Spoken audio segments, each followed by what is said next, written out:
учим своих детей тому, чему учили нас наши родители, передаем какие-то заветы, делимся своими собственными жизненными открытиями и передаем те задачи, те мечты, которые сами не успели осуществить.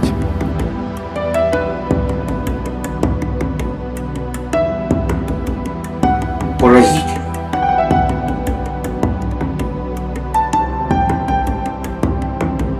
Я эту светлую идею хочу осуществить у себя на родине, в Якутии. И тут действие перемещается в Санкт-Петербург.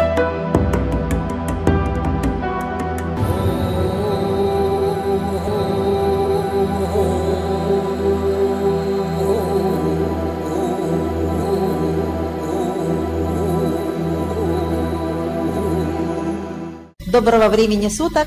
Вас приветствует Якутск. Сегодня наш мастер-класс называется «Драматургия как возможность говорить о проблемах современности». В качестве главного героя выступит Владислав Левочкин. Это драматург-экспериментатор и одновременно первый заместитель министра культуры и духовного развития Республики Саха-Якутия. Давайте поприветствуем нашего автора. Нужно сказать, что у нас стало уже традицией начинать разговор с нашим автором с литературной читки. Запись производилась на легендарнейшем ледоколе «Красин», который бороздил северные широты в первой половине 20 века. И пьеса называется «Лучший драматург», «Мертвый драматург». Такое интригующее название. Итак, внимание на экран. Хороший драматург, мертвый драматург. Одноактная пьеса. Алиса Савчин, до 35 лет, актриса. Борис Васильевич Кувшинов, около 45, драматург. Добрый вечер. Это Союз писателей? Да. Мне сказали, что здесь можно найти Бориса Васильевича Кувшинова. Это я. Вы? Я. Я совсем не так вас представляла. Извините, что не оправдал ваших ожиданий. Вы простите, я, наверное, что-то не то говорю. Просто когда говорят писатель... То сразу представляют седого старика с трубкой и в очках. Ну или Льва Толстого. Ну или Антона Павловича Чехова на худой конец. Ну или как-то так. Я не тот, ни другой и не третий. Извините, какое-то странное начало беседы. Беседы? Ой, я не представилась. Меня зовут Алиса. Алиса Савчин. И? Я актриса. Драмы. Здесь, видимо, нужны аплодисменты. Извините, я вас не отвлекаю? Отвлекайте. Нам потребуется буквально 5 минут. Больше не надо. Потребуется на что? Дело в том, что я хочу вам помочь. У меня есть одна история, которая обязательно вас заинтересует. История? Ну, писатели всегда же ищут истории для своих рассказов. Вы знаете, у меня сейчас совершенно нет времени. Ну, в общем, я думаю, вам обязательно понравится. Это история про молодую девушку. Все девушки молодые по определению. Что? Ну, вы сказали «девушка». Девушка не может быть старой. Слово «молодая» лишнее. Хорошо. А молодой женщине... женщина же может быть молодой? Да, еще можно сказать о женщине бальзаковского возраста. Ну, возраста как-то плохо звучит. Хорошо, о молодой женщине. Да, да, о молодой женщине. Она в свое время была безумно влюблена в одного мужчину. Они мечтали создать семью, но вмешались обстоятельства. Знаете, так бывает. Он военный. Она училась в институте, но бросила. И вот спустя несколько лет они встретились снова. Он все так же любит ее, но у нее уже нет этих чувств. Она стала мудрее и не верит, что прежние чувства можно воскресить. Понятно. Где сюжет? Ну вот, превратности судьбы. Неизвестно, будут ли они вместе. Вы думаете, это интересно? Вы думаете, нет? Это банально. Таких историй миллион. Ну нет, это только на первый взгляд. Ситуация осложняется тем, что эта молодая женщина, она уже встретила другого. Но к нему она не испытывает той страсти, той безумной любви, которая была с первым. Она просто дарит взаимность. Для нее это унылая обязанность. Вот все, о чем вы сейчас рассказываете, это такое клише.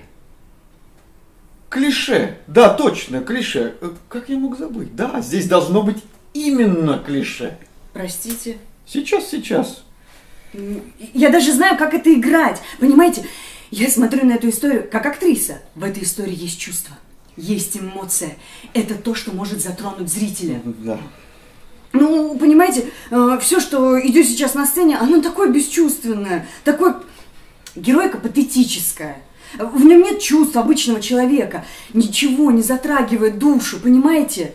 Да вы прекратите печатать, в конце концов. Мне нужно срочно завершить эту работу. Ну, я и вижу, что вы меня совершенно не слышите. Мне жаль. Мне тоже. Ну, я знаю, что вы сейчас пишете. Что? Я знаю, что вы сейчас пишете. И что же я пишу? Пьесу вам заказали к 200-летию Степана Порфирьевича Никодимова. Да, все именно так и есть. Вы по этому поводу пришли? Поэтому... И что же вам надо? Вот, я же начала рассказывать про эту историю военного студентки. Подождите, у вас там есть совсем незаметная роль Полины Шинелиной. Вам нужно ее расширить. Что сделать? Вам нужно ее расширить. Понимаете? Она совсем безликая, она пустая какая-то. И я должен ее расширить, потому что это моя роль. Ваша. Да.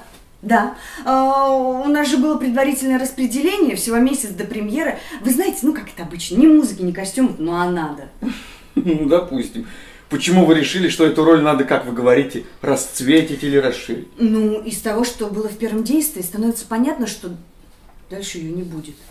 Да, вы правы. Ее не будет. Но она должна быть. Вы такую фразу сказали: «Я буду ждать встречи с тобой». С вами. Что? Я написал: я буду ждать встречи с вами. Они же на «вы» обращались. Да, наверное. Но это не важно. Нет, важно. Как и важно то, почему ее дальше не будет. Почему? Есть такое понятие, как историческая достоверность. Они говорили друг другу «вы», потому что это было в другую эпоху. Они больше не увидятся, потому что этого не было. Не встречались они больше. Вы знаете, у меня с интеллектуальным всегда слабовато было. С логикой тоже, но я на уровне чувств понимаю, что они должны встретиться. Это было бы так хорошо. Представляете, у них сохранилась эта тоска по несостоявшейся любви. Ну ничего, что у него уже семья была, дети. А от этого становится еще грустней. У меня прям сердце сжимается. Чушь.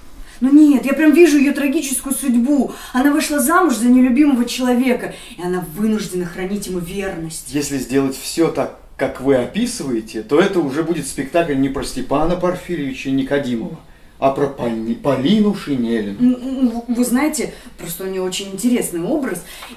А в архивах вы там ничего не находили? Не находил. Вы знаете, я сейчас понял. Вот все, что вы мне рассказали, это про вас. Вы хотите спектакль о себе.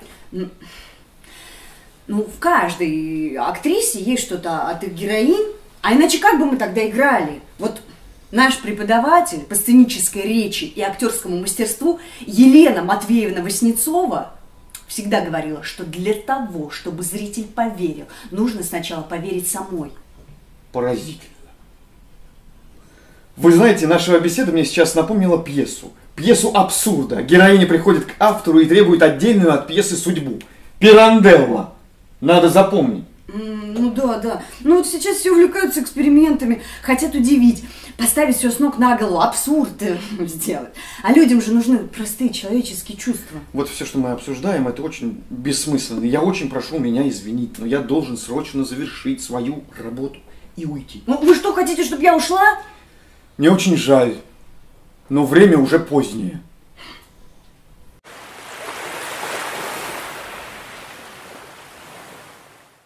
Спасибо.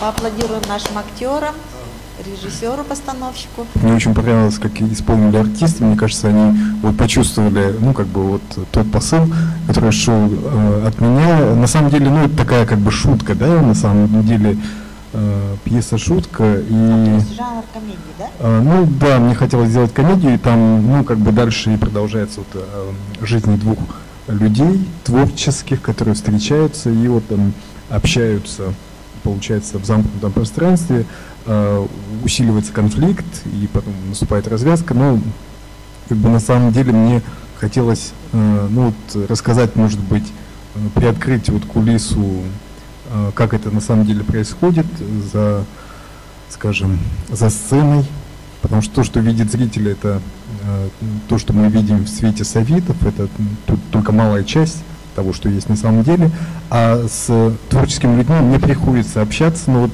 как бы по долгу службы, и ну вот какое-то время я очень тесно общался именно с театральными деятелями, курировал их деятельность, поэтому мне это близко, знакомо, где-то какие-то отрывки разговора были в моем кабинете тоже. То есть это какие-то жизненные истории, да?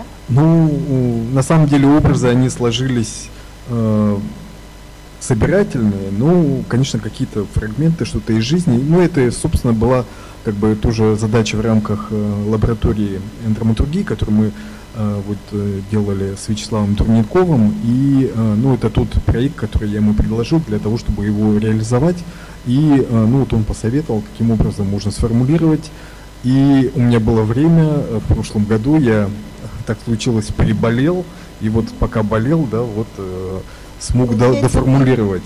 Мне кажется, у меня, наоборот, чаще всего получается как раз-таки в какие-то, ну, вот сложные периоды моей жизни просыпается тяга к творчеству, ну, как-то, может быть, да, может быть, какая-то защитная реакция, и, ну, вот, время появляется в конце концов. Мне бы хотелось сделать небольшой экскурс, значит, предысторию, да, как происходило становление вас как творца? В беседах с нашими героями, гостями, я вспомнил, что действительно такое было и у меня тоже в детстве.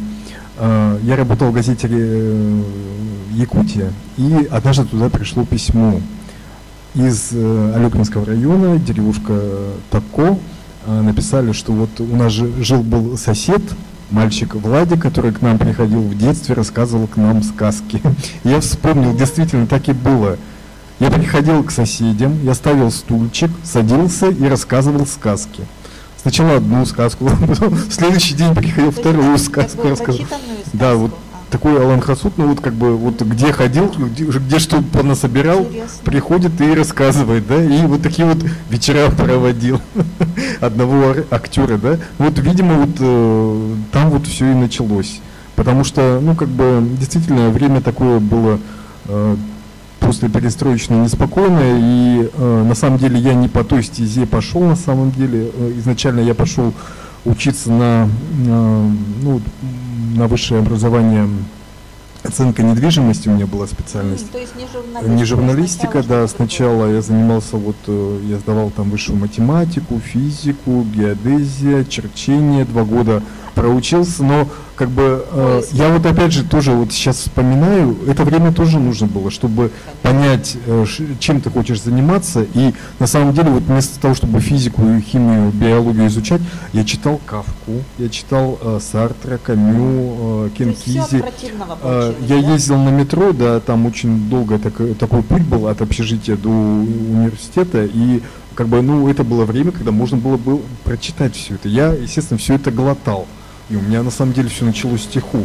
То есть вообще моя профессиональная как бы выбор, он начался с поэзии, были сначала стихи, потом я понял, что я должен писать, я начал писать, вот заниматься журналистикой, потом я учился и работал. И когда учился, работал одновременно, и хотя я не работал, допустим, в отделе искусства, в отделе экономики, социального права работал, но я всегда писал про театр и общался с людьми творческими, и в том числе поэтому меня пригласили потом работать в Министерстве культуры. То есть как бы на самом деле у меня вот с творчества все началось, а потом вот как бы, ну как бы кругами все это вот возвращается. Ипостаси у вас, да, журналист, драматург, чиновник, скажем так, да? Там многие удивляются, потому что как бы я уже давно работаю в министерстве, уже 11 лет, и многие удивляются, ты, оказывается, пишешь. На самом деле у меня все с этого началось. Я начал сначала писать, а потом уже вот меня судьба привела. Чем вы гордитесь в жизни? Ну, чем я горжусь? Наверное, семьей своей. У нас 3 детей. И как бы, ну, самое, наверное, сейчас вот, ну, важное для меня,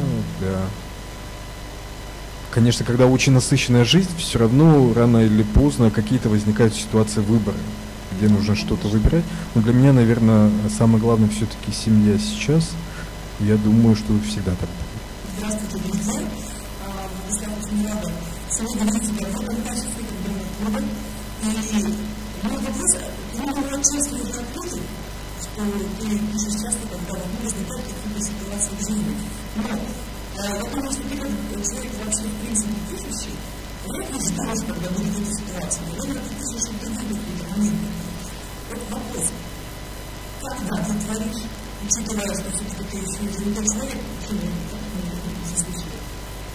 Когда ты работаешь, что тебе помогает, что тебе, может быть, мешает? И бывают ли такие моменты, когда тебе нужно собраться и работать, может быть, это не хочется делать, не надо. И как ты тогда себя мобилизуешь, как ты можешь измениться характер? Ну, вот я на самом деле тоже хотел отдельно об этом поговорить, потому что в журналистике, ну, на самом деле так бывает, когда ты себя заставляешь и не хочется, но надо, да, и, ну, журналистика, любая печатная пресса, допустим, ну, это называют топкой, да, и которую нужно всегда топить, сколько ты не напишешь, она все сожжет, да, и нужно писать заново, и опять будет чистый лист, но на самом деле для меня, я вот тоже вот сейчас вот в рамках школы понял, да, и в обсуждении, что мне на самом деле это нужно для того, чтобы не разучиться писать, не потерять вот этот вот, скажем, ну, дар, да, который на самом деле нам дается и который может уйти. И так бывает у людей, когда он приходит, а потом уходит. Я исхожу просто из своей потребности. У меня возникает потребность просто вот что-то сделать и зафиксировать его. Я считаю, что это, ну, как бы важно, нужно. Ну, такого, что как бы заставлять себя, я где-то себя заставляю, потому что я понимаю, что это может уйти. Добрый вечер, Якутск. Мы в сборе. У нас сегодня очень много гостей. Я каждому буду давать слово по очереди. Впереди у нас еще некие сюрпризы, которые мы специально приготовили для сегодняшнего эфира. Но разрешите мне сейчас дать слово нашей официальной части. У нас сегодня в эфире заместитель председателя комитета Санкт-Петербурга по делам Арктики Анна Александровна Булатова. Встречаем. Очень приятно. Здравствуйте, уважаемые коллеги, дорогие друзья! Я рада приветствовать вас от имени правительства Санкт-Петербурга и комитета Санкт-Петербурга по делам Арктики. Наш комитет поддерживает творческие начинания. И, конечно же, этот проект представляет большой интерес для нашего города в целом. Я услышала, увидела совершенно уникального человека, да, Левочкина Владислава Валерьевича, такого многогранного, современного якутского драматурга. Очень впечатлена. Действительно интереснейший человек, сочетающий в себе столько удивительных качеств и журналистских способностей, и творческих, и еще и государственных, да, политический деятель, современный политический деятель. Благодарим вас за то, что вы помогаете популяризировать это уникальное наследие. Спасибо вам огромное. И от всей нашей команды могу сказать, что видеоконтент нашей школы драматургов Арктики, когда он будет готов, мы торжественно передадим комитету Санкт-Петербурга по делам Арктики для дальнейшего использования, чтобы вы проводили мастер-классы, привлекали студентов, работали с аудиторией и развивали тему, которую начинаем мы. Спасибо, мы с удовольствием примем. Особенно важно, на мой взгляд, показывать это наследие молодежи. Говорят, что молодые мало читают. Нужно помогать им примкнуть к этой прекрасной самобытной культуре. Пусть видят, пусть знают, слышат о том, что действительно есть такая удивительная страница нашего многогранного культурного пространства. Спасибо большое. И я думаю, что сейчас логично передать слово Софье Александровне Унру. Софья Александровна Унру – бессменный наш координатор от Института народов Севера. Вместе с Софьей Александровной мы прошли в Санкт-Петербурге и «Динозавров вечной мерзлоты», и будущие проекты, которые у нас не за горами: «Женский голос Арктики», «Русское устье, Северный путь», тоже будет происходить при поддержке Института народов Севера. Так что спасибо вам, что вы есть ваши студенты. Передаю слово. Действительно, сложилась такая команда межрегиональная уже, не первый проект реализуем. Специалисты из Якутии и Петербурга, вот мы объединились для того, чтобы развивать культуру, традиции народов Севера, популяризировать их. И у нас много партнеров в этих проектах. Это и представительство Республики Саха-Якутия, да, Комитет Арктики, и «Россия. Моя история». И Институт народов Севера, конечно, принимает участие, также без нас.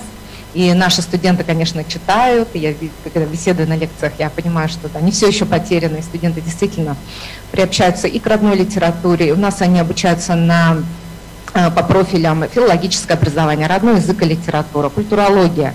Поэтому данный проект «Драматургия Арктики» имеет своей целевой аудиторией как раз вот наш контингент, наших студентов, которые, возможно, в будущем пополнят ряды драматургов, писателей, литераторов. Это вообще их профиль. И проект действительно очень перспективный и полезный, и как для Якутии, так и для Петербурга. Я благодарю Милу Кудряшову за то, что она вот фонтанирует идеи, связанными с Арктикой, объединяет нас. И сегодня тема нашего мастер-класса – это отражение проблем современности в драматургии. И хотелось бы надеяться, что проблемы, с которыми сталкиваются коренные народы, действительно будут отражены в дальнейшем, может быть, теми присутствующими, которые здесь, да, сейчас получат такой опыт на этих мастер-классах, потому что действительно есть проблемы современности в Арктике. Это и изменение климата, о котором всегда говорят, да, на международных площадках, промышленное освоение, утрата традиций, формирование этнической идентичности, сохранение этой этнической идентичности, сохранение хрупкой природы Арктики. Все это можно отразить как раз средствами драматургии, и, наверное, это одно из как раз-таки будет ярких средств, которым можно эти проблемы отразить. И мы будем обсуждать также эти проблемы на онлайн-конференции, которая состоится на днях на ледоколе «Красин». Это традиции и тенденции развития литературы Арктики. Всех приглашаем присутствующих также присоединиться к этой конференции. Спасибо. Спасибо огромное. И еще один выступающий гость нашего первого включения Мария Ануфриева. Мария Ануфриева у нас писатель, член правления Союза писателей Санкт-Петербурга, и тот человек, который неравнодушен к арктической литературе, поскольку значит, наш мастер-класс литературный, драматургический, я расскажу немного о том, как представлена современная литература якутская в Петербурге и вообще ну, на федеральном, скажем так, рынке. Да? Не секрет, что книги якутских писателей, ну, в общем-то, не так часто можно встретить в библиотеках, тем более в библиотеках небольших. Вот, я уверена, что, допустим, вот в той же Маяковке, возможно, есть якутские авторы, да, но если, допустим, мы зайдем в какую-то районную библиотеку, а тем более в маленьком городе, ну, не факт, что мы там найдем книги современных якутских писателей. А в то же время есть современные толстые литературные журналы, которые ведут свою историю с давних времен, еще Советского Союза, и отрадно то, что с нашей помощью они обращаются к якутской литературе. Так, в частности, еще в 2016 году Петербургский историко-литературный и общественно-политический журнал «Аврора» выпустил специальный якутский номер. Это был номер 4, апрельский, за 2016 год, в котором были представлены многие авторы, в том числе и Владислав Левочкин со своими стихами. Да, то есть Владислав уже рассказал о том, что он начинал как поэт, вот и петербургские читатели могут в этом убедиться и познакомиться с его поэтическим творчеством. Это был действительно очень интересный номер, он прозвучал, были пресс-конференции в Петербурге. Насколько я знаю, он даже получил специальное благодарственное письмо от постпредства, да, Якутии в Петербурге. Ну, если вот так вкратце сказать по авторам, там был очень хороший подбор от стихов народного поэта Якутии Ивана Мигалкина до, допустим, поэзии совсем молодого вашего якутского, ну, хотела сказать парня, наверное, не парня, да, поэта Гавриила Андросова. Была там проза Ивана Иннокентьева, который тоже, вот, в общем-то, известен широкой аудитории, не только в Якутии. Была замечательная проза Натальи Михалевой «Саят», пьеса Семена Ермолаева, который тоже выступал в рамках проекта «Школа драматургов Арктики». Помимо современной прозы были там представлены и классики якутской литературы. Вот, что интересно, например, наш известный петербургский редактор, переводчик Евгений Каминский впервые в журнале «Аврора» опубликовал перевод на русском языке поэмы анимпадиста Сафронова «Лампа». Да, «Разговор священных гор». Это поэма, которая была написана в 1921 году, если мне не изменяет память. И это был действительно первый перевод с якутского на русский язык, который вышел в нашем петербургском журнале «Аврора». И я повторюсь, что действительно ценно это тем, что, понимаете, книга, вот, допустим, да, у книг, как мы понимаем, сейчас маленькие тиражи чаще всего, да, то есть, в принципе, вообще бумага, ну, так немножко отходит на второй план, да, по сравнению с современными технологиями, с интернетом. А журналы библиотеки выписывают. К журналам всегда можно обратиться, да, и журналы есть в библиотеках, и, соответственно, это то, что остается на многие годы, да, и совершенно разные читатели могут познакомиться с творчеством якутских авторов. Замечательно и то, что вот после вот этого якутского номера, который вышел в 2016 году, ну, то есть, в принципе, уже, да, прошло 5 лет, в 2019 году в майском номере там вышла уже отдельно поэма Владислава Левочкина, ой, да, извиняюсь, не поэма, пьеса, да, ну, возможно, это оговорка по Фрейду, возможно, Владислав написал поэму. Да, вышла пьеса. Придется. Да, вышла ваша пьеса, историческая, насколько я помню, в трех действиях, да, в 3 актах.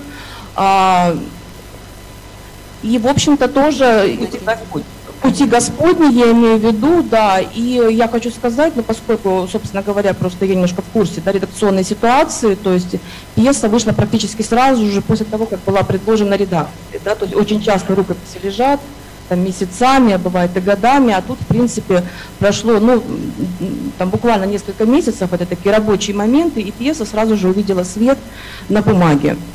Это то, что касается журнала «Аврора». Ну, будем надеяться, что это был не последний опыт, что они будут печатать якутских авторов. И, кстати, если вот сейчас есть в аудитории, да, авторы, и, ну, в любом случае нас будут слушать в записи, я думаю, что, в общем-то, это сотрудничество действительно может быть продолжено, потому что «Аврора» с большим удовольствием публикует новые имена, новых авторов молодых, поэтому все это есть в интернете, адрес редакции, всегда можно его найти и выслать свои работы. Мария, тут у нас возник вопрос, можно задать, да?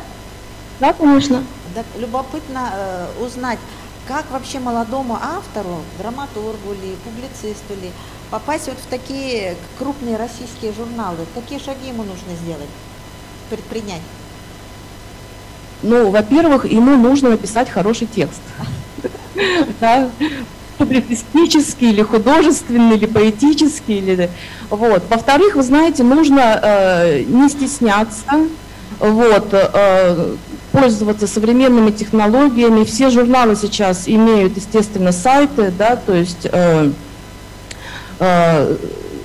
ну, в общем-то, опять-таки не секрет, что иногда общий редакционный ящик бывает такой братской могилой, да, то есть можно отправить свой текст очень долго и очень долго ждать ответа, вот. Но вы понимаете, ведь для того и существуют вот такие проекты, как школа драматургов Арктики, вот наши мастер-классы, да, то есть это как некий такой, ну вот есть понятие социальный лифт, да, вот, допустим, там в административной сфере, да,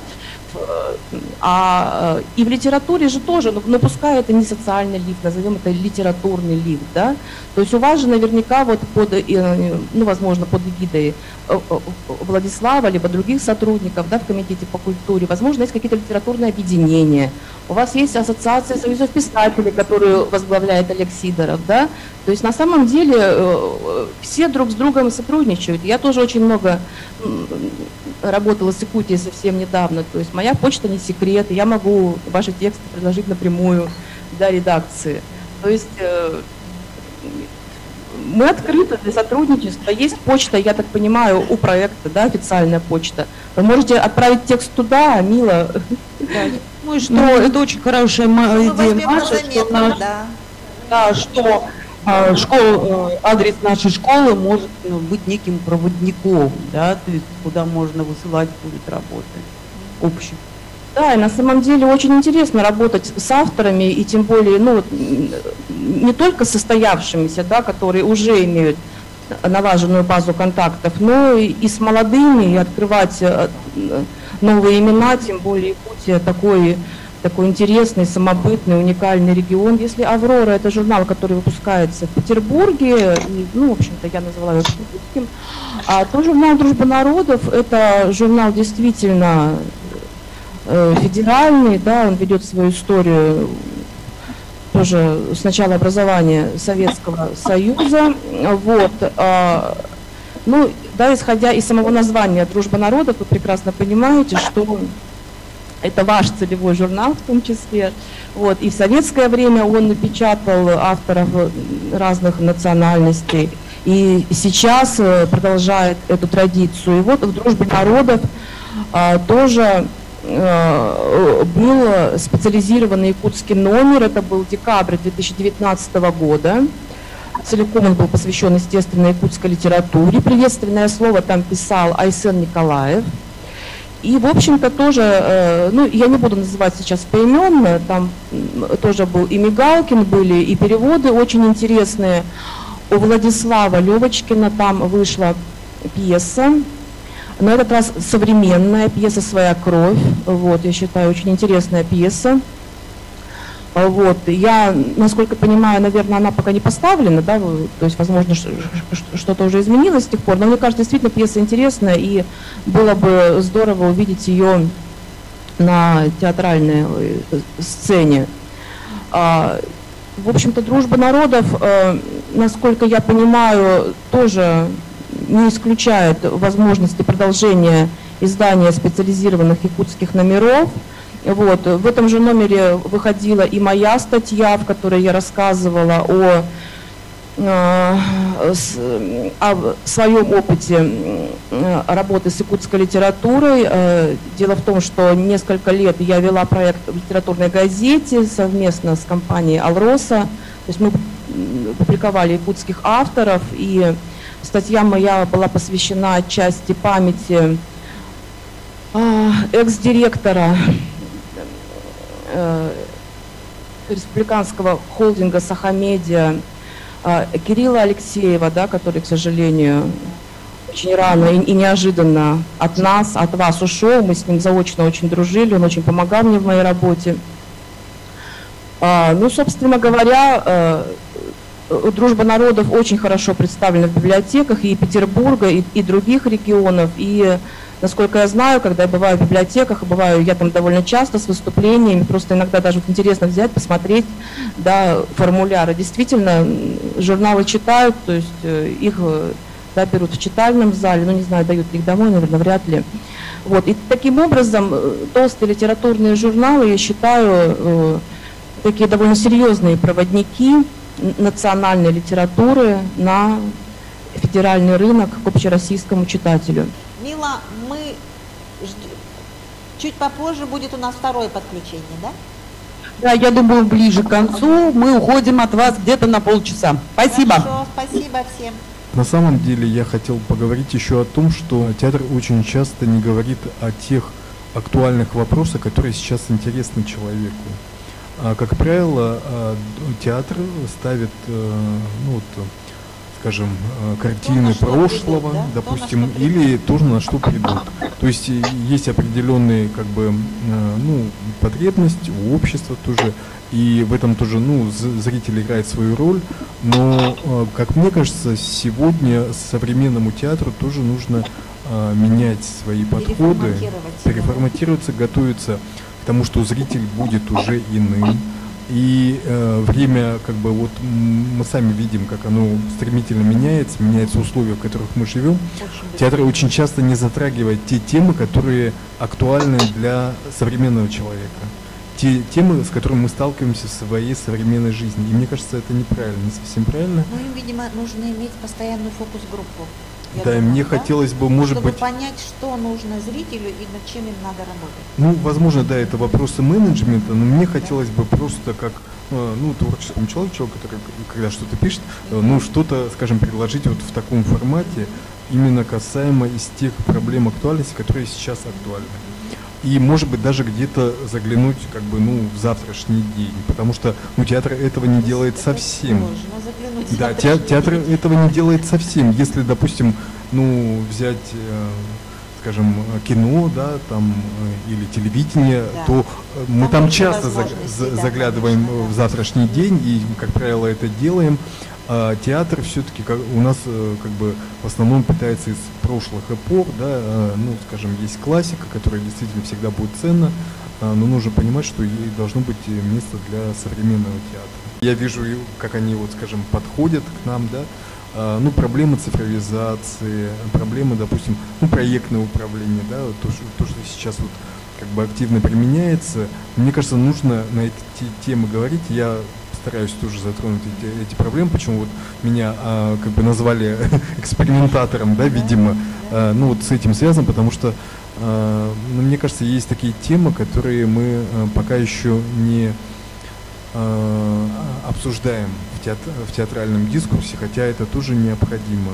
И читаешь, допустим, пьесы победителей, там, по разным конкурсам, я тоже этого не вижу. Ну, просто у людей, у каждого человека свой опыт, и я вот тоже, общаясь с гостями, понял, что, ну, не надо идти против своей натуры, да, один пишет, видит одно, а другой пишет о другом и видит другое. И это, наверное, правильно, каждый должен про свой опыт писать, и я думаю, что... Мир тем и интересен, если все разные, да, и берут разные направления, разные жанры, но... Значит, я понимаю, что вы, как бы, видите, ну, выполняете свою миссию, скажем так, да, чтобы быть проводником чего-то нового. Ну да, я, может быть, как бы не скажу, что миссию, да, но просто у меня есть какая-то такая, может быть, не сформулированная до конца потребность, видимо, вот этим заниматься. И я, ну, как бы, очень рад, что вообще очутился в центре этого проекта, поскольку мне не хватает такого общения, живого общения, творческого общения. Я думаю, многие вообще сейчас, вот, особенно в эту эпоху, испытывают дефицит, коммуникации, общения.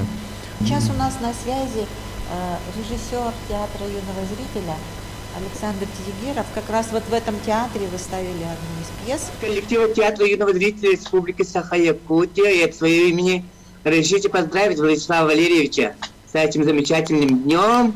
Спасибо. И всех, кто создал вот медиапроект «Школа драматурга в Арктике». Вот у нас в 2016 году, в ноябре месяце, в нашем театре был поставлен спектакль «Пути по дни» по пьесе Владислава Валерьевича. Спектакль был посвящен 220-летию дня рождения и канонизации православного архиепископа Иннокентия Вениаминова. Режиссер спектакля была заслуженная артистка Республики Саха-Якутия, наш режиссер Валентина Афанасьевна Ефимец. Спектакль очень хорошо прошло. И даже вот первый показ, мой приемки, да, спектакль увидели вот это работники церкви и ученики приходской школы, все это они были. Я очень благодарен театру юного зрителя. Это у меня первый вот был опыт, когда в меня поверили как в драматурга. И он, конечно, тоже был для меня очень ценным, таким интересным, важным. И на самом деле ко мне Василий Егорович пришел вот с этой темой, он сказал, ты должен писать. Он сказал, у тебя хорошо получаются диалоги, ты должен написать пьесу. Оказывается, он не только мне так говорил, потом выяснилось, да. Но я поверил, я написал пьесу, и театр юного зрителя вот ее принял в работу. Действительно, очень, скажем, такая необычная была тема для театра юного зрителя, но мне очень понравилось и художественное решение, и постановка сама, как артисты играли, и это вообще удивительно. Конечно, там текст очень сложный, он такой немножко, как бы, ну, получается, прошлой эпохи, да, текст. И вот каким образом, я не знаю, люди это все запоминают, я просто не представляю. Я приходил на показы, на приемку, да, потом это был один из тех спектакль, который посмотрел Андрей Савич, одним из первых. Да, да. Да, потом приходило все наше министерство, наши руководители отделов, заместители министра. Наверное, потом они говорили свое мнение. Приходил, да? Владыка, приходили, да, вот с епархии тоже, тоже они свои высказывали, свои предложения. И, ну, вот был такой, ну, как бы, на самом деле, очень ценный опыт. Да, Валерий сказал же, вот он сказку рассказывал, да? И напиши нам сказку.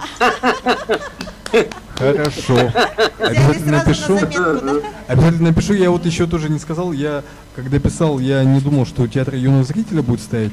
И поэтому потом мне пришлось немножко переделать, ну как бы облегчить немножко, чтобы для детей это было, для молодежи более легкое восприятие. И попросили меня дописать финальный такой монолог главного героя. И я тоже это выполнил. В принципе, как бы, ну, больших таких исправлений не было. Я думаю, что, ну, это тоже обязательно такая, да, фактически все осталось, только они, да, они отрезали ненужное. По сравнению с другими нашими драматургами, которым да, приходится выслушивать, да. Отрезали ненужное, и на самом деле очень так компактно получилось, как раз таки для то, что вот дети могут воспринять легко. Спасибо большое за участие, Александр. Что характеризует вообще драматургов Якутии? Какие амбиции у них? Что отличительные, какие отличительные качества? Ну, они, вот как мне показалось, все гости, которые у нас были, да, они воспринимают свое дело, чем они занимаются, как миссию, действительно, как миссию, они должны это выполнить. Здесь в этом отношении тоже, ну, всегда возникает такой диссонанс, конечно. С одной стороны, драматургия, литература — это то, что нужно посвящать этому жизнь, и в этом отношении нужно, наверное, чем-то жертвовать, да? Да, чем-то другим. Многим приходится чем-то жертвовать. И, к сожалению, ну, сегодня ситуация такая, возможно, ну, вот есть различные формы поддержки, конечно, ну, как бы часто на самом деле, ну, я воспринимаюсь просто как чиновник, да, который может помочь, решить, организовать и так далее, да. И я понимаю, что творческие люди часто ко мне с этим обращаются, потому что, ну, я понимаю, что многим творческим людям просто трудно понять, вот, как, то есть только писательством заниматься в наше время невозможно. Есть различные формы поддержки, я надеюсь, что они в дальнейшем обязательно будут реализованы, потому что, ну, появляются разные новые тоже формы поддержки. Допустим, в европейских странах очень развита грантовая система для писателей, для молодых начинающих писателей, когда люди получают грант просто для того, чтобы творить. То есть они участвуют в конкурсе, получают грант, работают на те средства, которые вот выделяются, и дальше подают опять тоже на конкурс. Понятно, что есть определенный конкурс, только самые лучшие получают такую поддержку, но она нужна, чтобы человек просто как бы не отвлекался, чтобы у него не было других обязанностей. Извините, у него работодатель одно требует, да, а ему нужно совершенно другое делать. И ну, заниматься этим нужно хорошо, оттачивать свой профессионализм, нужно как бы посвящать этому все время. Я тоже выступаю как гость, как эксперт по разным площадкам. Меня спрашивал недавно один мальчик, который тоже вот пишет и пытается, и вот он сомневается, он говорит, я сомневаюсь, может быть, я плохо делаю, может быть, не так, и может быть, вообще мне этим не заниматься. И я ему тогда не успел сказать, а потом я подумал, надо было ему сказать, что если у тебя есть сомнения, то это признак того, что, скорее всего, у тебя есть талант. Потому что это свойство таланта сомневаться в себе. И постоянно работать над своим профессионализмом, оттачивать его. В рамках нашей школы драматургов Арктики проводили конкурс для читателей. Вот, они отправляли нам свои вопросы. Я сейчас предлагаю обратиться к этим вопросам. Конкурс у нас назывался «Узнай об Арктике больше, задай вопрос автору». И вот к нам поступили именно для вас вопросы. Первый от Марии Егоровны Семеновой из Мирбы, нашей постоянной читательницы и зрительницы. Что бы вы предложили поставить из своих произведений и произведений современных драматургов на сцене Нюрнбергского театра? Ну, Нюрнбергский театр, экспериментальный театр, да? Ну, в принципе, у меня есть экспериментальные вещи, можем обсудить, да. Не знаю, я их пока нигде не складирую как-то. Может быть, нужно собирать где-то, да, пока что-то где-то там опубликовали, что-то. Вот сейчас готовится сборник, да, сейчас, кстати, готовится сборник молодых авторов, те, кто участвовали в лаборатории драматургии. Я думаю, будет очень востребованный сборник, там будет 7 или 8 пьес современных. И мы думаем, что это будет востребовано народными театрами и нашим профессиональным коллективом. И я думаю, в любом случае будет интересно посмотреть. Там будет достаточно широкий спектр. Новость, да. Значит, вопрос от Сергея Мельникова, студента 4-го курса АГИКИ. Он звучит так. С тех пор, как вы заняли высокую должность, сохранили ли вы внутри себя добрую наивность Алисы Савчин из пьесы, да? Или на волне бюрократии вашей профессии Борис Кувшинов занял доминирующее положение? Ну, да, действительно, вот как артисты исполнили, мне кажется, что Алиса, может быть, не совсем получилась, может быть, она более такая абстрактная, более отстраненная, такая неземная, такая очень-очень театральная, да. Хотелось показать людей, действительно, которые очень творческие, которые на самом деле беззащитны перед жизнью. Ну, как правило, творческие люди, они незащищенные, скажем, такие беззащитные, иногда как дети. И вот хотелось показать именно, ну, вот, таких людей, что бывает, когда они встречаются вместе. Ну, без них мир не интересен был бы, действительно, без творцов. Творческие люди, да, они все немножко как вампиры энергетические, но в то же время... Сергей, вас чего больше осталось, от Алисы или от Кувшинова? Ну, это со стороны, наверное, можно судить. Может быть, где-то среди чиновников я тоже выделяюсь, как не совсем типичный чиновник, да? Как сказал наш один из героев нашего. Хотя на самом деле среди чиновников тоже очень много людей хороших на самом деле, и людей, знаете, вот, кстати, вот мой любимый девиз я вспомнил. Какой? Ну-ка, вот я говорила. Мой любимый девиз, знаете, само собой ничего не происходит. Вот да. Многие люди думают, что само собой на самом деле, увы, да. Само собой ничего не происходит. За каждым шагом, за каждым действием, за всем, что мы видим, стоят много-много людей, которые делают свою незаметную работу, да, и даже, ну, вот, над нашим проектом, сколько людей, да, на самом деле было задействовано за кадром. Хотя в кадре сидят 2 человека, да, как бы вот, как будто они все это организовали. Ко мне тоже подходят с вопросами, почему вот мне тоже хотелось принять участие, допустим, или же ну вот каким образом вы это организовали. Я не могу все это организовать. Это как бы на самом деле большой коллектив, и я здесь просто как приглашенный на самом деле гость. Почему вы выбрали тему взаимоотношения свекрови с невесткой в произведении «Саяхот»? Это одна из больных тем нашего общества. Действительно, я думаю, что это актуальная тема, наверное, в каждой семье, да? Свекровь, невестка. Каждая семья счастлива и несчастлива по-своему. Да, и везде есть какие-то нюансы. Здесь где-то я, конечно, ну, из своей жизни тоже, ну, в большей мере даже не моей супруги и моей мамы взаимоотношения, да, а, допустим, ну, моей тетки, там еще кого-то.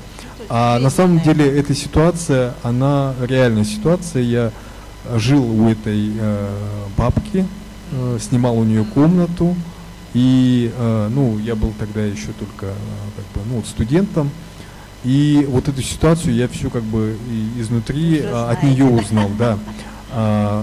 С невесткой я не был знаком, она получается, ну я ее только буквально 2 или 3 раза видел, и я просто смодулировал вот их беседу, как мне казалось, мог бы происходить их диалог. Хотя ситуация это и полностью вот из той истории, которая была в моей жизни, вот буквально все то же самое происходило, тоже были 2 сына близнеца, тоже погибший муж, ну вот эта вся история. Жизненная история, да? Следующий вопрос звучит так: у вас в роду есть писатели? Писателей, ну вот нет, наверное. Ну вот, скажем, таких вот больших, крупных, известных личностей. Творческие люди, ну вот именно из творческой среды нет, наверное. Нет, наверное. То есть вы исключение в семье? Да. Без правил? Да, фактически, да, получается так. Как вы думаете, от чего зависит расцвет драматургии и прозы, спрашиваю? Расцвет драматургии сейчас? Да, да. От именно чего сейчас? Зависит? Да, да, да. Или от чего зависит? От чего зависит? От чего зависит? Да. Развитие, скорее всего, сейчас. Сейчас. Ну, видимо, какая-то среда сформировалась, и ну, вот наши гости, которые к нам всегда приезжают в республике, они отмечают нашу пассионарность. Ну, это есть, надо признать, что это есть. Мы далеко, и нас мало. Нас далеко, мы далеко, нас мало, и у нас есть о чем поговорить. Долгими зимними вечерами, да. Очень много интересных проектов реализуется вот на базе музейного комплекса «Россия. Моя история». И здесь тоже собираются вот активности, клубы, читательские клубы. Вот на самом деле у нас... Все зависит от личности, от личности, от людей, которые этим занимаются. Ну и, видимо, сама обстановка, вот тоже пандемия повлияла. У нас небывалый рост чтения по республике. У нас в 4 раза увеличились показатели по чтению по библиотекам. Ну, видимо, вот появилось время. Я тоже по себе сужу, у меня тоже появилось время. Где-то что-то я заглянул, что-то пролистал, вспомнил, и что-то новое тоже для себя открыл в прошлом году. Сейчас в этом году уже времени все меньше и меньше. Следующий вопрос. Легко ли вам дается создание произведений? Ну, они у меня часто не появляются, где-то, ну, может быть, раз в год, может быть, ну, где-то так, вот с такой периодичностью. Я не скажу, что прямо как бы трудно накапливается. Вы не заставляете себя, просто когда приходит... Накапливаются мысли, муза не то, что приходит, мысли накапливаются, и потом они складываются в образы. Иногда это очень быстро происходит, иногда как бы медленно. То есть это очень индивидуально, от темы индивидуально. Да, и у меня есть некоторые темы, которые я хотел бы, видимо, ну, в большой форме выразить, но когда я это смогу сделать, я не знаю. Но мысли накапливаются, и есть как бы, ну, определенные истории, которые мне хотелось бы вот в большой форме высказать. Спрашивают, как вы оцениваете сегодняшнюю якутскую драматургию? Ну, говорят, что драматургии нет, на самом деле процесс есть, пошел, и вот мы живые свидетели того, что все очень активно развивается. Есть новые авторы, которые пробуют себя только в этом. Мне кажется, ну, есть большой стимул для развития. Конечно, вот для меня тоже ну, определенным открытием стала вообще беседа с Семеном Ермолаевым. С ним до этого не пересекались, а его работы, на самом деле, ну, я как бы часто ходил в театр, да, его работы, они всегда оставляли какое-то, ну, вот ощущение того, что нужно подумать, поразмыслить, да, это неприходящее, и вот где-то заметно тоже влияние Семена, я думаю, и вот литературовед тоже отмечает, что у меня где-то есть вот какие-то вот схожести в сюжетах. Как я обещала, у нас сюрприз, потому что в нашей студии сегодня режиссер всех постановок, которые были на Красине, это Ксения Никитина, которая на себе творчески проанализировала, что такое якутский текст. Здравствуйте, я приветствую вас из Петербурга, Якутии. Да, мне тоже очень приятно. Если говорить про читки, которые были в рамках данной школы, то я хотела бы отметить, что меня впечатлило влияние стихий в якутских произведениях и драматургии. То есть, если в нашей, ну, там, в центральной части России сейчас больше отошло влияние природы, стихии, влияние на человека, которое формирует его, то в якутских текстах это очень сильно, и поэтому характеры, они более волевые и закаленные. Это действительно интересно с такими текстами поработать. Что же говоря о пьесе «Хороший драматург, мертвый драматург», то это, конечно, комедия положений, и которая очень сильно выделяется на фоне других текстов, потому что в ней больше классическая традиция, скажем так, развивается. И было интересно поработать с характерами, комедийными характерами. И, конечно, печально слышать, что хороший драматург мертвый, потому что, собственно говоря, мы довольно-таки живые все, и хотелось бы тоже быть, ну так, более-менее ничего. Вот. Извините, перебиваю, что ли, но сразу задам вопрос, раз уж я начала говорить. Во время съемок и записей литературных читок наверняка, тем более на ледоколе «Красин», были какие-то очень необычные нюансы, моменты, смешное, трогательное или еще что-то? Я должна сказать, что да, действительно было много смешных моментов, которые вы не увидите в читках, потому что они остались на монтаже за кадром. Довольно интересно находиться в рубке и, стоя у штурвала, говорить: ну, вы там печатаете на печатной машинке, да? Конечно, да, я как рулевой печатаю на печатной машинке здесь сейчас. Но это нюансы такие. Зато, если говорить о текстах, которые говорили о силе моря, например, о льдах, то как раз в тот момент за окном было питерское снежное утро. И это было в точку. Да, аутентично такое. Было такое ощущение, что мы на этом ледоколе сейчас махнем прямо к вам. Ксения, большое спасибо за постановки. Действительно, очень такое удачное воплощение. И все наши гости тоже отмечали во время эфиров. Для многих это, ну, стал вообще единственный шанс увидеть воплощение своих произведений. И в этом отношении, вот, Ксения, может быть, вас какие-то работы заинтересовали, может быть, вы хотели бы в дальнейшем что-то углубить, может быть, воплотить что-то? А вы знаете, может быть. Все возможно. Здравствуйте, драматург, очень приятно вас видеть. И я сразу начну с вопросов. А когда будет продолжение? Когда будет следующая серия, если можно так сказать? Потому что эту серию, например, можно снять, показать в театре или как мини-фильм пустить. Вот. Но для этого нужна вторая серия, третья, четвертая, пятая. Где продолжение? Продолжение есть, это оконченная пьеса, но, как правило, ну, знаете, любой материал нуждается в доработке, и, ну, любому автору нужно наверное, обсуждать, я тоже это понял, тем более это то, что касается вот постановок. Всегда желательно, конечно, творить вместе, чтобы было, ну, вот, как бы, ну, логичное понимание того, как дальше, какая перспектива развития текста. На самом деле, вот вариант есть уже, ну, первоначальный. Любой может с ним ознакомиться, я могу отправить. Конечно, в сети он пока не вывешен и пока нигде не публиковался. Вы впервые читали, конечно, тексты якутских драматургов. Вот что вас удивило, что поразило?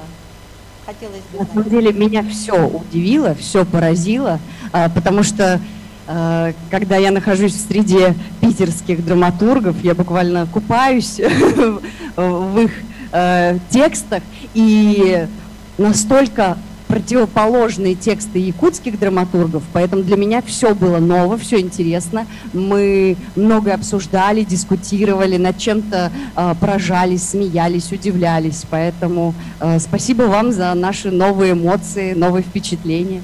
Я передаю слово нашему драматургу Евгении Алексеевой, которая была и консультантом по написанию прошлого пьесы Владислава, ну и очень внимательно прочитала эту пьесу с критическими замечаниями. Я хотела сказать, что вот вслед за Ксенией, что вот именно в этой пьесе «Хороший драматург, мертвый драматург» Владислав Левочкин проявил себя как продолжатель такой классической традиции, да, даже классической советской традиции, вот этой вот классической парадигмы драматургии. В отличие от первого текста, который я читала, «Своя кровь», который мне лично был гораздо ближе своей метафизикой, сложностью планов, наверное. Вот. А в этом тексте мне было интересно вот эта вот аллюзия, конечно же, к Пиранделло, к пьесам абсурда. Абсурд упоминался в первых диалогах в начале. И мне кажется, можно было бы, наверное, возможно, усилить вот этот абсурд вот этими репликами. А ситуация, когда актриса предъявляет требования, предъявляет претензии драматургу или режиссеру, мне знакома. Потому что мне коллега-драматург рассказывала про свой конфликт, очень похожий с актрисой. Вот, это было достаточно смешно. И здесь этот конфликт был замечательным образом проявлен и показан нам. Да? Интересно, как каждая сцена была решена. Даже захотелось... представилось это в каком-то пластическом варианте в том числе, как будто бы они танцуют разные танцы. Да? То есть изменилась тема разговора их, и как будто музыка другая. Ну вот я вот так это услышала. Вот, так что очень интересный, конечно же, текст, о нем можно говорить, но вот Пиранделло мне не близок, даже Пиранделло, да, и «Своя кровь» мне кажется гораздо более глубоким текстом. Но это чисто мое мнение. В любом случае читать было очень интересно, и текст, конечно, актуален. Вот. И также мы с коллегами обсудили, что, конечно, в контексте вот современных тенденций, новой искренности, да, метамодерна, этот текст звучит тоже вот интересно и актуально. Вот одновременно можно это заметить. Мила сказала, что видит этот текст как монодраму, что героиня на самом деле существует в голове драматурга. Мне кажется, это тоже интересная идея. Вот, но я, к сожалению, так этого не прочитала, хотя мнение, это правда интересное, что если этот текст увидеть как монодраму вот человека, который проходит, видимо, кризис среднего возраста. Вот, так что такое видение тоже возможно. А еще мне кажется, что мертвый драматург — это такая... Это может быть и метафора, да, что это вот удобный драматург, потому что надо быть действительно драматургом с очень большим именем, чтобы с тобой считались.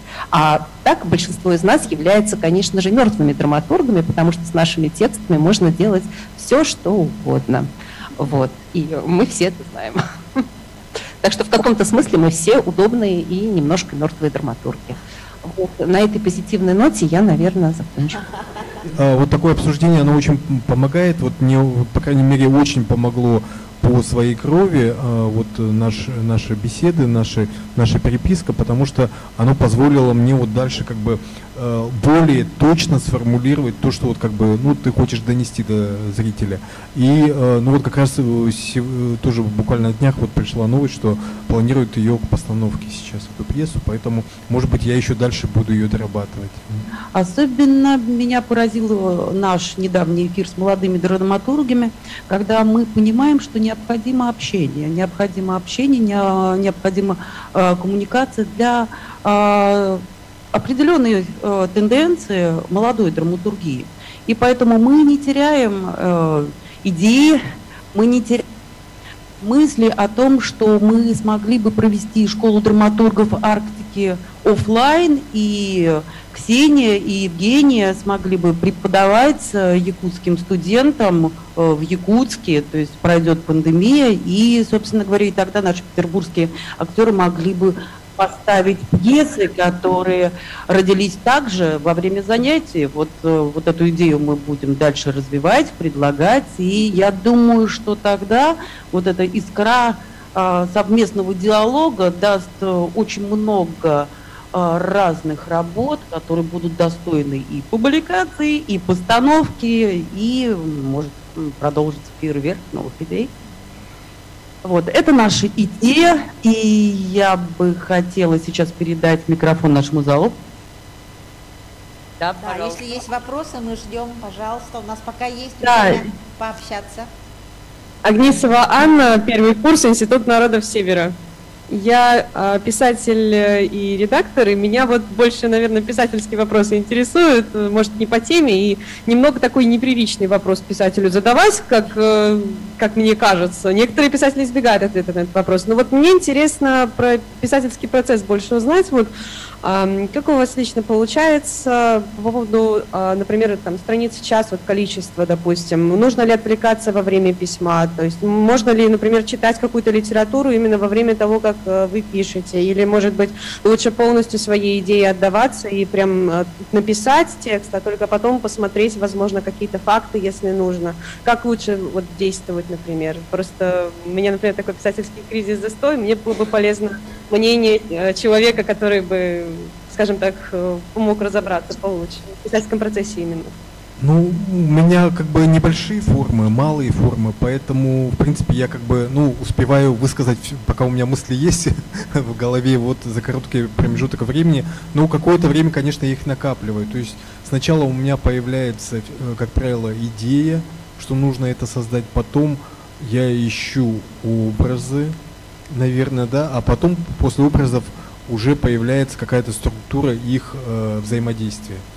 После чего, ну, как бы, собственно, диалог я просто составляю себе план, скажем, чем должно начаться, чем должно закончиться, и представляю их в беседу.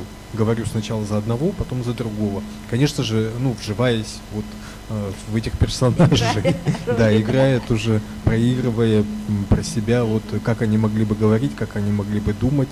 И, конечно, ну, как правило, у каждого тоже образа есть какой-то прообраз. Иногда его, наверное, не скажешь, и вот как один тоже наш гость говорил, может быть, где-то даже неприятно было бы пригласить их в зал, потому что они могли бы себя узнать, возможно. Как правило, у писателей тоже такое бывало, когда они к концу своей жизни портили отношения со всем своим окружением, да, вот, допустим, ну, вот у Мапасана, по-моему, так было, да, но это есть жизнь, и откуда мы еще можем взять свои образы, ну, естественно, из жизни, вот, общаясь с другими людьми, в этом есть, наверное, какая-то тоже такая черта определенная, да, которая характерна именно для пишущих людей, для драматургов, писателей. Вообще быстро или медленно пишет, если не секрет? Ну, я обычно, ну, скажем, не тороплю себя, да, и нет у меня каких-то определенных вот сроков, которые, скажем, давили бы на меня. Просто появляются мысли, я пишу. Как бы в свободном режиме я, ну вот, максимум в год 1-2 пьесы, может быть, могу написать. А поскольку форма сжатая, я не успеваю еще забыть, что у меня было в начале. Я знаю, что это проблема для прозаиков, да, которые вначале начали с одного, да, а закончили там совершенно другим персонажем, который уже прожил свою жизнь на протяжении всего времени, что они писали, и стал совершенно другим человеком. Но у меня такой проблемы нет. То есть я с кем я начинаю, с тем я, собственно, и заканчиваю свою историю. У меня к вам тоже вопрос, как у пишущего человека к пишущему человеку. Вот, даже два вопроса. Вопрос первый. Скажите, пожалуйста, ну, есть ли у вас какой-то вот свой пул таких первых доверенных лиц, первых читателей, которым вы показываете свои тексты и мнению которых вы доверяете? Не знаю, будь то родственники, либо какие-то ваши коллеги. Вот, не знаю, у меня есть ощущение, что все-таки вот вы же и, так сказать, важный республиканский деятель, да, и вот, возможно, у вас с этим есть какие-то проблемы, возможно, как-то не всегда вы можете показать свой текст тому, кому хотели бы. Ну, в общем, кто ваш первый читатель? Ну, я в семье, конечно, всегда показываю супруге. Она мой читатель первый. Но иногда она как бы не может прочитать или, может быть, ну, скажем, не знаю, не хочу, может быть, ей показывать где-то, может быть, ну, какие-то есть такие, скажем, темы. Иногда, ну, на самом деле, я не так часто пишу, и нет такого пола, на самом деле. Наверное, он нужен, действительно, какой-то вот круг читателей. И ну вот у нас появился круг драматургов, которые работают по лаборатории драматургии, и вот там мы тоже свои выкладываем произведения, там читаем. Конечно, вот такой диалог, он очень нужен, очень важен, и, наверное, я ощущаю, что мне этого тоже не хватает, и в этом отношении я очень благодарен Миле и вообще всем организаторам школы за то, что ну, вот, есть такая возможность. И, конечно, ну, вот у Марии, наверное, больше, наверное, опыта, и, может быть, Мария тоже какую-то рекомендацию свою сказала бы, поскольку у вас же есть крупное произведение, я читал вот вашу, ну, вот повесть, она такая достаточно объемная, почти как роман. Наверное, тоже у вас вот есть круг, с кем вы регулярно обсуждаете, поскольку, наверное, вот такое общение в кружках, в литературных кружках, оно дает как раз-таки вот какой-то определенный стимул, рост для дальнейшего творчества, не, ну, с тем, чтобы не останавливаться на достигнутом. Да, я поэтому вас и спросила, потому что действительно это такой вопрос вот очень важный для нас, для творческих людей. Ну, про себя могу сказать, что мне в этом отношении повезло. Я довольно быстро встретила тех людей, мнению которых доверяю, и мне в этом очень помогли совещания молодых писателей при Союзе писателей Москвы, которые проходят ежегодно. Я в нем участвовала, по-моему, 4 даже или 5 раз. И, кстати, тоже могу сказать для всех, что это совершенно открытое, бесплатное мероприятие. И, насколько я понимаю, даже регионы как-то оплачивают проезд победителям. Это несколько дней в Москве. При Союзе писателей Москвы ведутся семинары, в частности, семинары прозы. Ведут известные писатели Евгений Попов и Анатолий Курчаткин, и там как раз вот разбираются произведения. То есть это полное погружение. В семинаре там 10, ну не знаю, 12-15 человек, молодых авторов и мэтры. То есть все тексты читаются заранее. И на самом деле всего несколько дней, но идет такая глубокая, пристальная, очень интересная работа, что потом ребята на выходе из семинара становятся друзьями на многие годы. И ну, сейчас мы уже не такие молодые авторы, там, по-моему, для прозы возрастной ценз до 35 или до 40 лет, то есть я уже в этом отношении не молодой автор, но мы уже вот лет 7-8 до 10 дружим с участниками этих семинаров, продолжаем общаться по почте и лично, и в каких-то совместных проектах участвуем. И когда я что-то пишу, это вот как раз те люди, кому я могу отправить текст в первую очередь. Мы друг друга читаем и, ну, как на семинарах, честно друг другу говорим. Если что-то не то, то всегда можно сказать в глаза, не боясь, что обидишь человека, потому что за этим и обращаются. И это очень интересный опыт, конечно, его нужно экстраполировать. И вот если у вас есть такие литературные объединения, кружки, очень здорово, когда люди там, не ругаются, не говорят правду матку в глаза таким образом, что потом, хочется разбежаться по углам и не общаться. А когда вот из этого обсуждения рождается, текст становится лучше, появляются какие-то новые идеи, вот у меня это есть. Я думаю, что и у вас тоже, если вы к этому стремитесь. Да, вот хорошая идея. У нас тоже вот как раз в зале Ираида Попова сидит, которая является ответственным секретарем журнала «Полярная звезда» и тоже начинающим драматургом. Вчера вот была как раз тоже на нашей встрече. И, может быть, мы предложим нашим ребятам вот тоже такую практику, опубликовывать, может быть, где-то на каком-то сайте или какой-то портал сделать для того, чтобы ознакомливаться с текстами и время от времени обсуждать их. Знаете, даже технически это лучше не сайт и не портал, это может быть какой-то открытый доступ, то есть лучше делать просто какую-то общую рассылку по участникам, но это уже из опыта, когда каждый там адресно получает архив с текстами, поэтому, чтобы это не было выложено в открытом доступе. Да. Вот. Но это уже такие технические моменты. У меня еще есть второй вопрос. Я послушала ваш мастер-класс и услышала такую интересную вещь, которая во мне сразу же откликнулась, Владислав.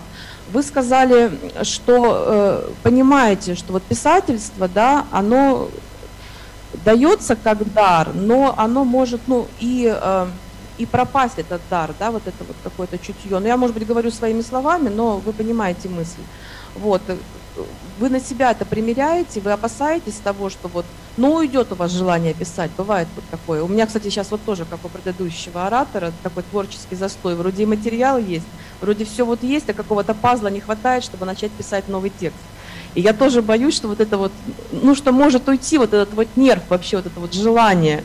Вот. Вы этого боитесь? Если боитесь, то как с этим боретесь?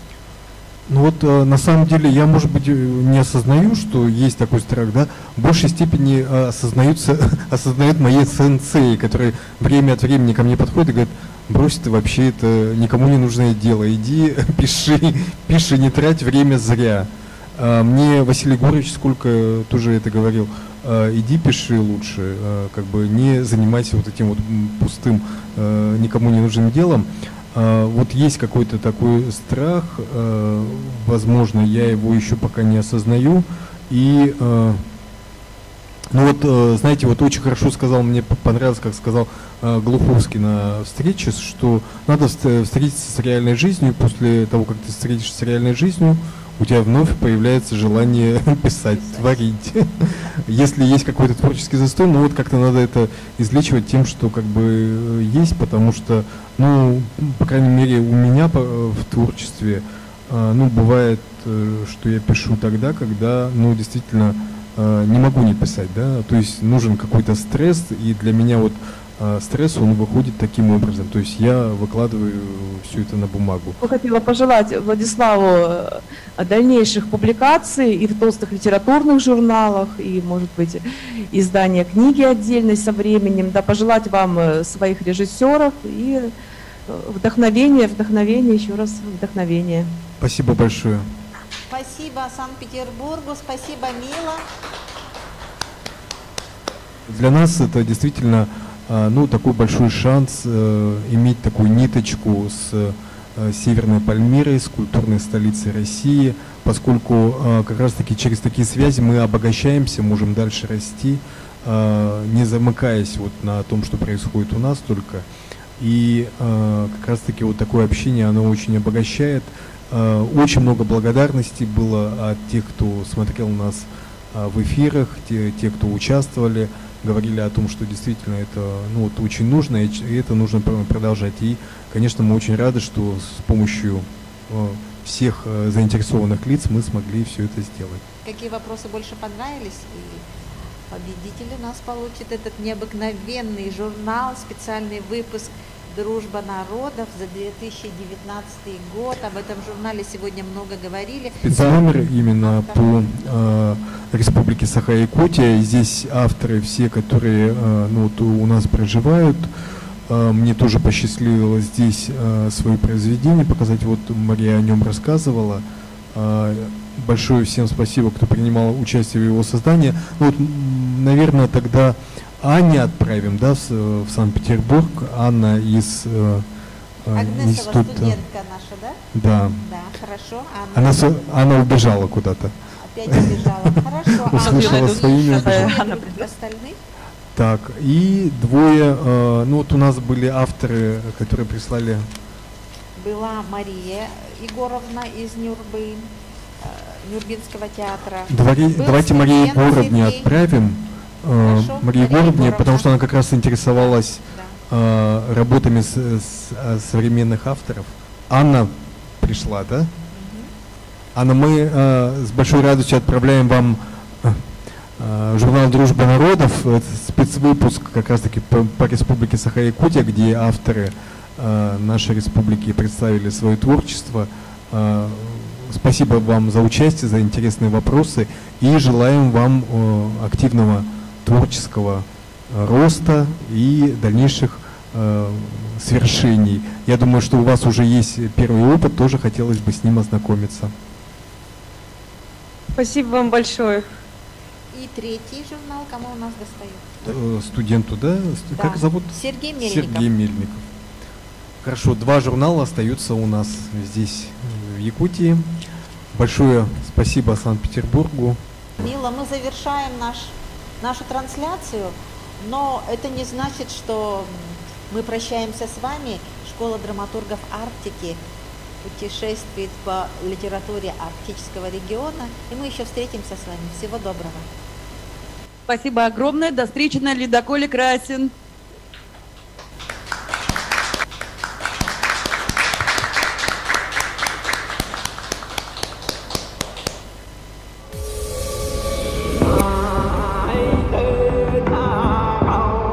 Hey,